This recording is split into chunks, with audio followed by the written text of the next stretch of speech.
ನಿನ್ನೆಯಿಂದ ಅವ್ಯಾಹತವಾಗಿ ಸುರಿದ ಮಳೆ ತೀರ್ಥಹಳ್ಳಿ ಪಕ್ಕದ ಗಾಂಧಿನಗರದಲ್ಲಿ ಬದುಕು ಕಟ್ಕೊಳ್ಳಿಕ್ಕೋಸ್ಕರ ಗಂಗಾವತಿಯಿಂದ ಬಂದಿರತಕ್ಕಂಥ ಒಂದು ಕೂಲಿಕಾರ ಕುಟುಂಬ, ಗಂಡ ಹೆಂಡತಿ ಮಗು 3 ಜನ ಗುಡ್ಡ ಕುಸಿತದ ಮಣ್ಣಿನ ಅಡಿಯಲ್ಲಿ ಸಿಕ್ಕು ದಾರುಣವಾದಂಥ ಸಾವನ್ನು ಅಪ್ಪಿದ್ದಾರೆ.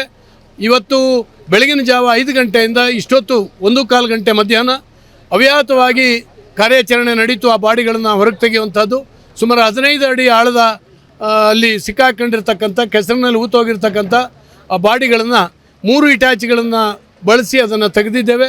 ನಮ್ಮ ಫೈರ್ ಡಿಪಾರ್ಟ್ಮೆಂಟು, ವಾಲಂಟಿಯರ್ಸು, ಆಮೇಲೆ ಪೊಲೀಸ್ ಡಿಪಾರ್ಟ್ಮೆಂಟ್ ಇವರೆಲ್ಲರೂ ಕೂಡ ವಿಶೇಷವಾಗಿರ್ತಕ್ಕಂಥ ಪರಿಶ್ರಮವನ್ನು ಪಟ್ಟು ಈ ಬಾಡಿಯನ್ನು ಹೊರಗೆ ತಂದಿದ್ದಾರೆ.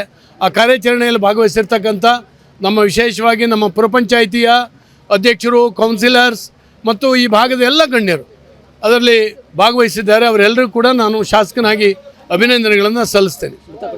ಮೃತ ಕುಟುಂಬಗಳಿಗೆ ಪರಿಹಾರ ಕೊಡಬೇಕು ಅಂತೇಳಿ ಹೇಳಿ ಇವತ್ತು ಬೆಳಗ್ಗೆ 8 ಗಂಟೆಗೆ ನಾನು ಮಾನ್ಯ ಈ ರಾಜ್ಯದ ಮುಖ್ಯಮಂತ್ರಿ DK ಶಿವಕುಮಾರ್ ಅವ್ರನ್ನ ಸಂಪರ್ಕಿಸಿ ಮಾತಾಡಿದೆ. ಅವರು ಖಂಡಿತವಾಗೂ ವರದಿಯನ್ನು ತರಿಸಿ ಪರಿಹಾರವನ್ನು ಕೊಡ್ತೀನಿ ಅಂತೇಳಿ ಹೇಳಿ ಈಗಾಗಲೇ ಒಪ್ಪಿದ್ದಾರೆ. ಆ ಬಡ ಕುಟುಂಬಗಳಿಗೆ ಪರಿಹಾರವನ್ನು ಕೊಡಿಸ್ತೇವೆ. ಈಗ 3 ಶವಗಳು ಇದ್ದಾವೆ. ಅವು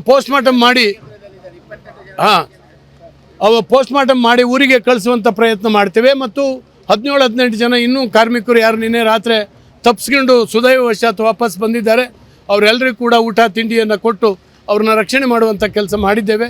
ಸಣ್ಣ ಪುಟ್ಟ ಗಾಯ ಆಗಿರ್ತಕ್ಕಂಥವ್ರನ್ನ ಆಸ್ಪತ್ರೆಯಲ್ಲಿ ಚಿಕಿತ್ಸೆ ಕೊಡಿಸ್ತಾ ಇದ್ದೀವಿ.